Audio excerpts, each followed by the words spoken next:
Muy buenos días a todos y a todas. Agradezco su presencia y su participación en esta sencilla ceremonia, pero de gran trascendencia humana, espiritual y en el ser que todos somos. Y les agradezco porque me permiten continuar en el peregrinaje que me encomendara mi maestro, el venerable Satarjat José Marcelli, de ir por el mundo tratando de responder a lo que la vida me pide y enriqueciéndome de todo lo que la vida me da. Muchísimas gracias por estar aquí presentes. Adelante, ustedes tienen la palabra.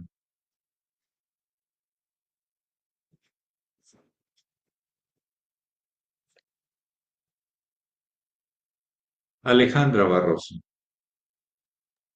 Buenos días, maestro, y buenos días a todos. Maestro, el camino de la iniciación es difícil porque se le ponen más pruebas al candidato o es porque está más despierto y observa más y por eso se ven esas pruebas a veces como difíciles, pero son de aprendizaje. Y, o sea, porque pues de repente es así como que ay, mejor ya me voy porque me están poniendo muchas pruebas, ya no quiero, ¿no?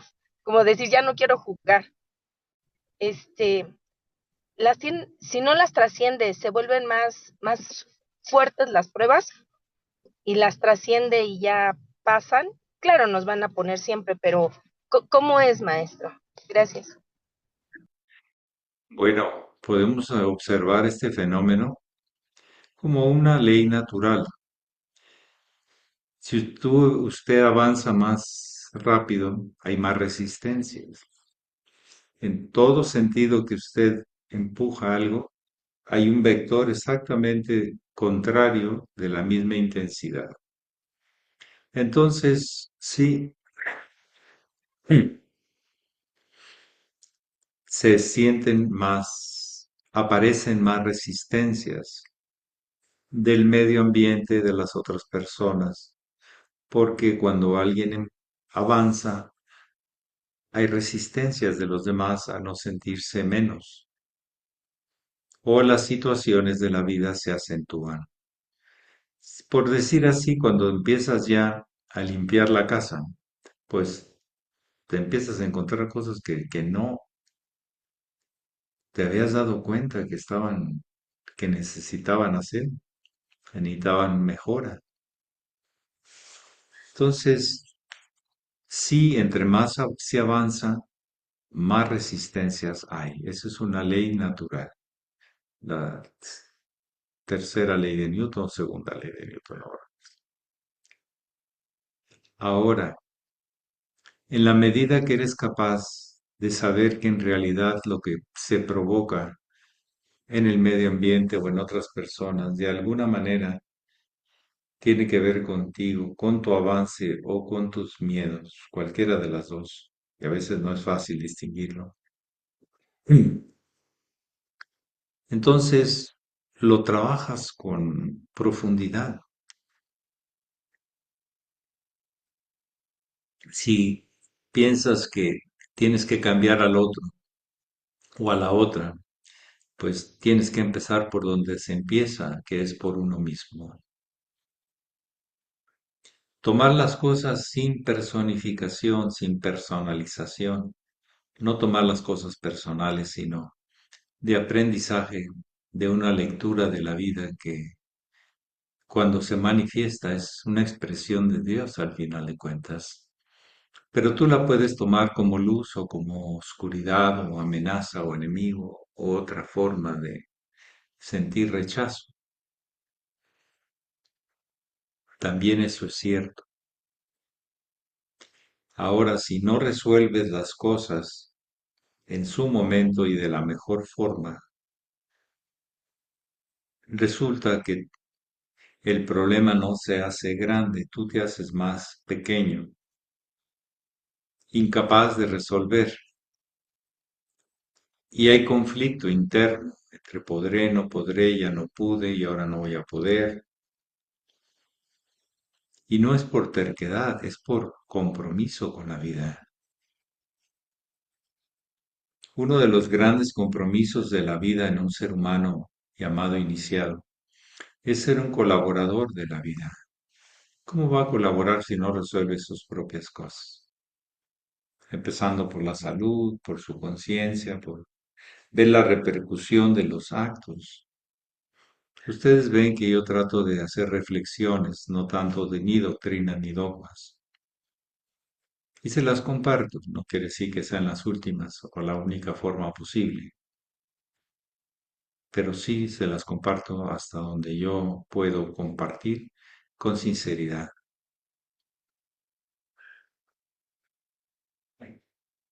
No se trata de ser temerario, de no tener miedo. Se trata de guardar el respeto y tratar de que se acomode para que sirva mejor aquella situación o aquella persona.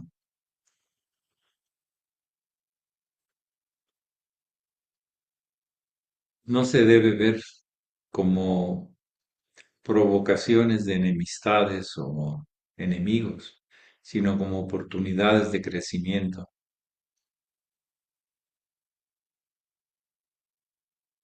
Yo mismo a veces me ha asombrado que no tengo una reacción. Entre más duro el problema, más sereno estoy, que sé que empieza por mí mismo. Mi actitud ante la situación, y no solo la situación.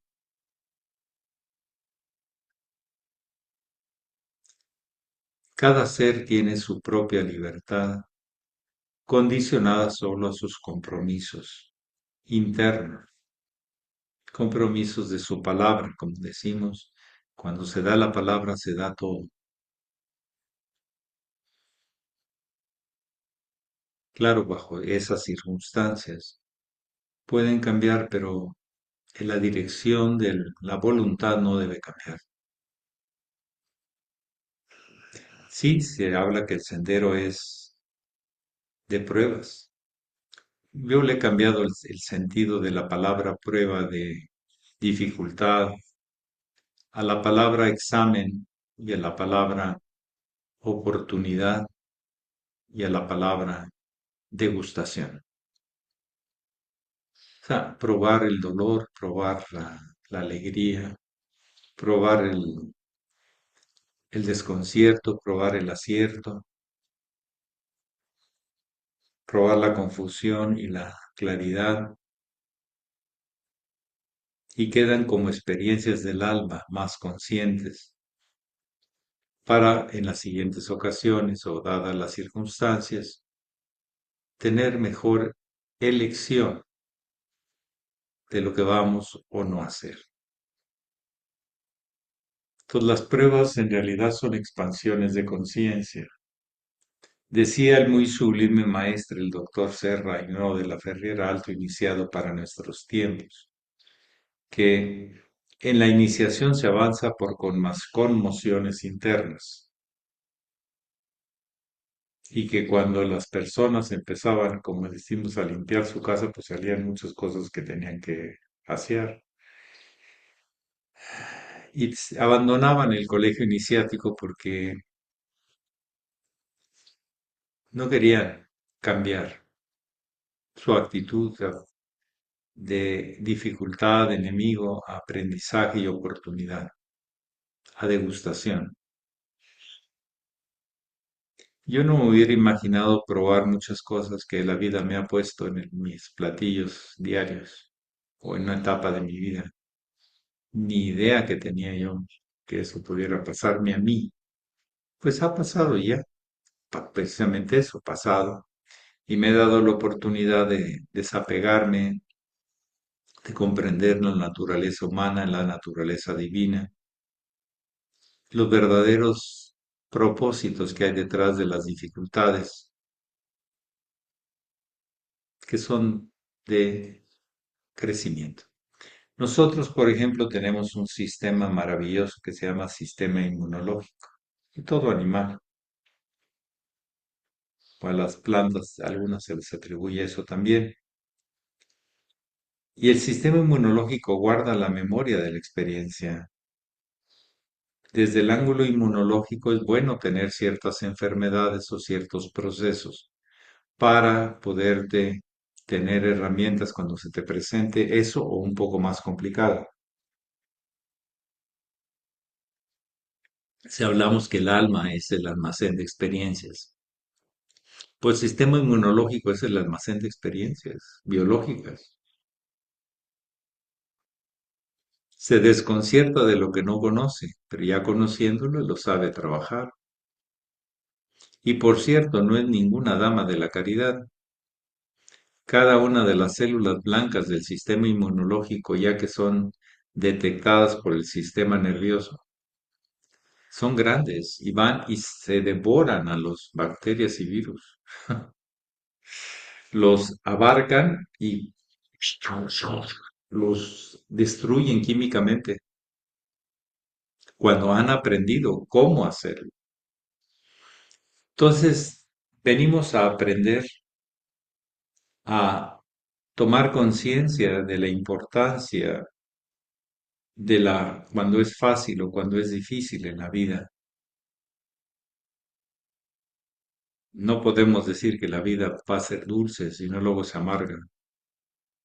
Es tutti frutti, como les indico, yo lo reconozco. Pero aprovechando las experiencias se gana capacidad de responder. O sea, eso se llama conciencia. El huir esto es provocar que te vengan también. Hay dos grandes fuerzas que generan, que se generan cuando hay experiencias, el rechazo y la victimización. Entonces tenemos que no rechazar la experiencia, sino valorarla en su verdadera dimensión, que es la libertad de ser. Es lo más profundo de la experiencia que podamos conectar. No apegarnos, soltar personajes, porque ya eso pasó en el pasado, no está en el presente, excepto en el registro, pero ya no está vivo. Hay que distinguir entre las personificaciones vivas, actuales, en este momento, y las que ya pasaron y que nos condicionan a sentirnos víctimas o a atacarlas, sentir que van a desaparecer, de destruirlas. Y no es el verdadero juego que tenemos que jugar. La liberación es la comprensión profunda que podamos tener. Vayamos hacia la comprensión, la ubicación, el propósito de cada cosa que sucede en la vida. Bien, alguien más que desee compartir o preguntar. Muchas gracias, maestro.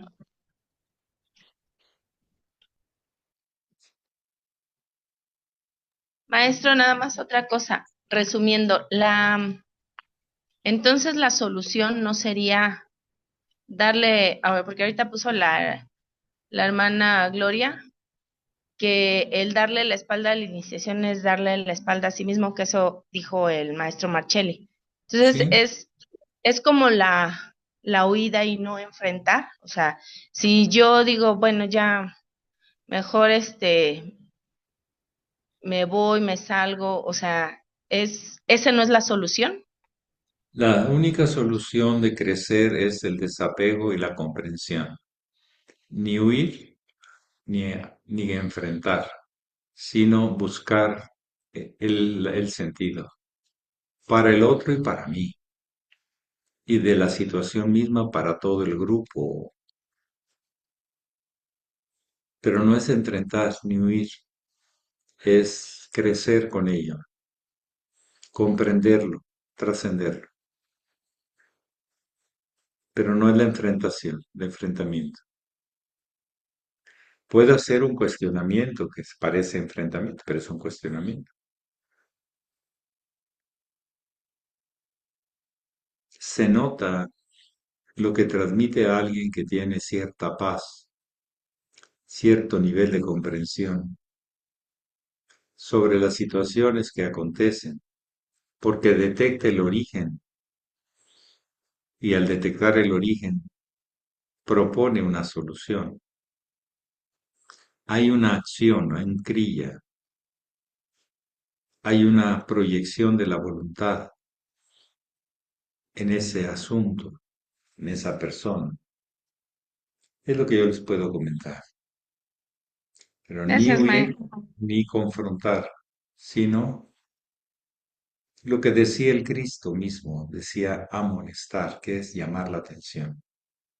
Una amonestación no es una confrontación, es una llamada de atención por si la quieres tomar. Cuando entonces ya se pasa a la obligatoriedad, entonces pasa a la dimensión de los castigos. Y entonces no estamos hablando de lo mismo. Amonestación es lo mismo que castigo. O tono imperativo, o sea, de exigencia, es diferente a la amonestación. Que Cristo amonéstalo, y si no, pues sigue adelante. No todo lo vamos a componer nosotros, ni descomponer. Hay que aprender a elegir en lo que podemos realmente colaborar y lo que no. ¿Alguien más? Gracias, maestro.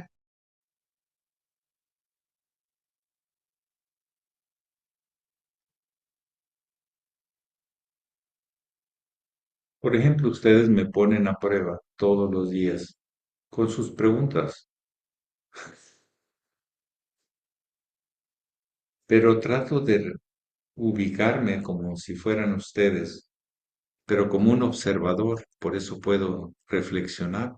Si no me coloco yo desde el observador, yo no puedo reflexionar. Me veo involucrado y con sentimientos. De hecho, hay ciertas políticas dentro de la medicina que un padre o una madre no debe intervenir en el diagnóstico de la enfermedad de sus hijos, ¿verdad?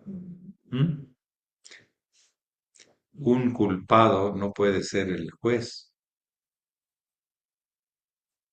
porque interfieren factores de defensa del ego.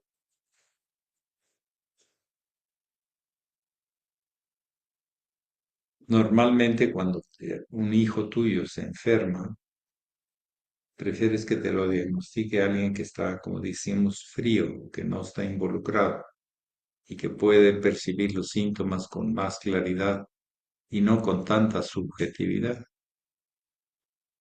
La subjetividad es parte de la vida, o sea, lo que tú creas, lo que tú proyectas, lo que tú buscas, lo que tú deseas, pero hasta un límite, porque luego te empieza a interferir y no ayuda a nadie. ¿Alguien más?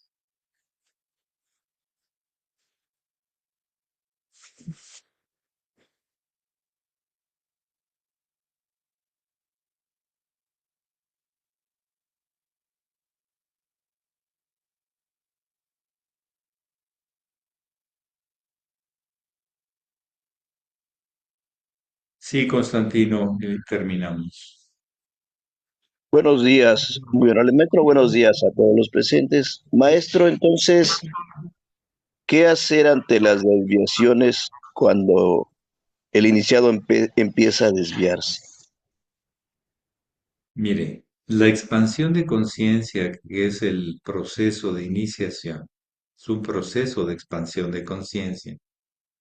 Te genera ciertos compromisos, si no, no hay expansión de conciencia, queda en ideas, conceptos, opiniones, pero no una realización.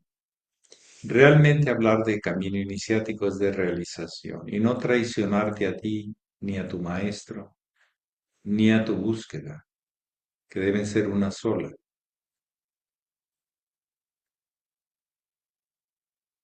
Ya el que fue iniciado, cuando abandona esos compromisos naturales de la conciencia, haberse dado cuenta de algo y ser consecuente en los ajustes que necesita realizar en su parte física, emocional, mental o espiritual, deja hacerlo. El mismo maestre de la Ferrer dice, un iniciado hoy, mañana no. Un maestre hoy y un maestre mañana. Hasta que, como en el Bhagavad Gita se describe, tienes tus raíces en las leyes universales, en el cielo.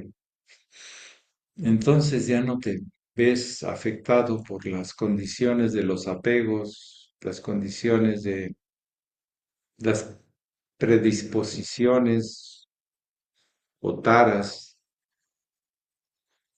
pero el mismo maestro Laferrer habla de iniciados de cierto nivel que demuestran en cierto momento de su vida haber abandonado la congruencia y la consistencia de este camino. Por lo tanto, tendrán conceptos, pero no serán iniciados reales.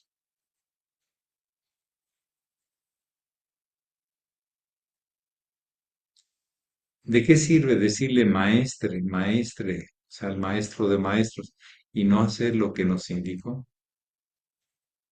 ¿De qué sirve al hermano mayor, el responsable de la familia espiritual, y no escuchar y realizar sus orientaciones, como la cantidad en los grados, el tema ético, otros temas, muchos temas? Entonces, un iniciado puede dejar de ser cuando traiciona, oculta o tapa o niega de alguna manera sus compromisos adquiridos en el proceso de expansión de conciencia.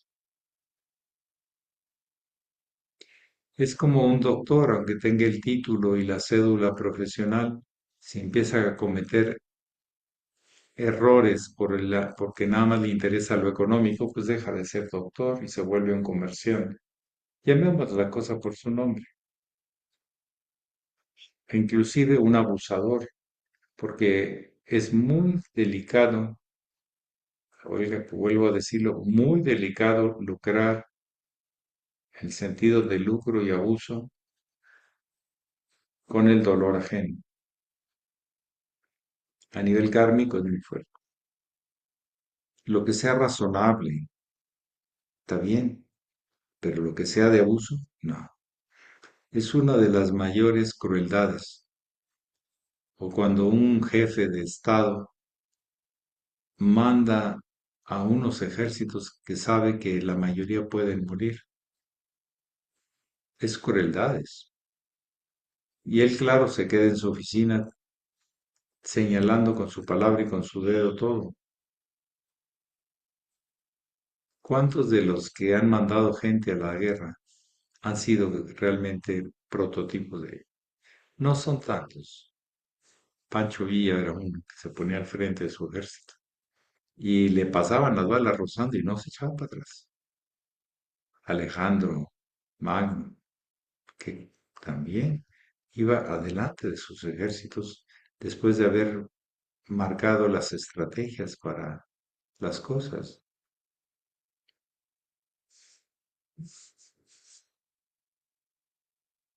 Pero bueno, vamos aprendiendo, observando el camino que tiene sentido y congruencia y el que no.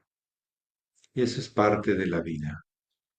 Valorar las dos, como les digo en un lenguaje más sencillo, hasta el que va adelante y se cayó en el bache ya te indica en dónde está el bache.